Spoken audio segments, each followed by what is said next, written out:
I'm Louis O'Connor from Strategic Metals. Welcome. So, big news coming out of South Korea this morning.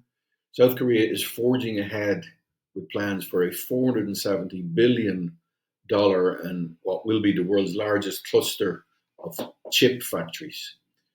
Samsung and Hynix are among the leading firms involved. South Korean president just today, and Yoon Suk Yeol unveiled an updated plan to build the world's largest chip making hub south of the capital, Seoul. So part of the ambitious plan is a staggering sum of $470 billion in investments from the private sector. Now, this is far above the first version of the proposal, which was announced originally in early 2023. Now, this original only foresaw Samsung spending roughly only 230 billion to build a new chip factory. Set to be completed in 2047. So talk about planning ahead. The latest installment of the ambitious plan envisions leading chip makers, including Samsung and SK Hynix, funneling investments into building 13 new chip plants and also 3 research facilities on top of 21 existing facilities. According to the Korea Herald, this would effectively double the number of chip producing plants in the province, making it the largest cluster in the world, which would have an expected output of 7.7 million 200 millimeter equivalent wafers every month. Now, to bolster the plan, Yoon vowed to extend tax credits on investments in the domestic semiconductor industry.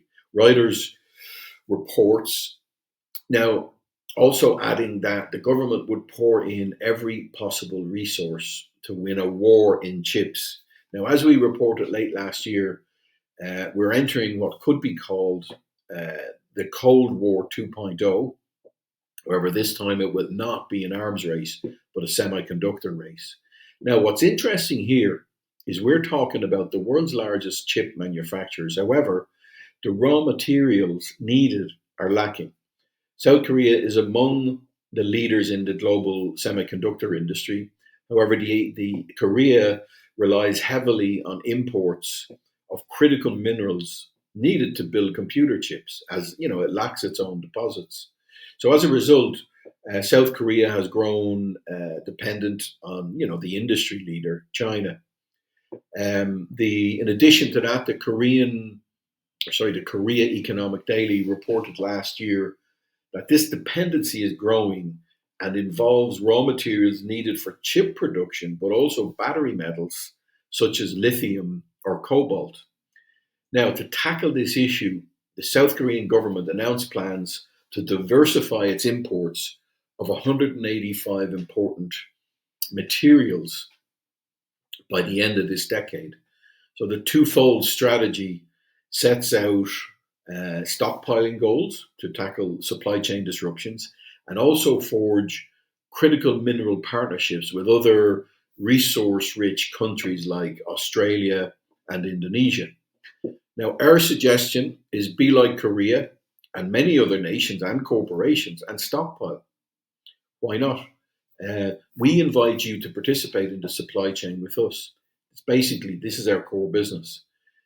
As always, we welcome your comments, views, ideas on this important subject. Please don't be shy and comment in the comment section or send me an email. That's all we have for now. Thank you very much.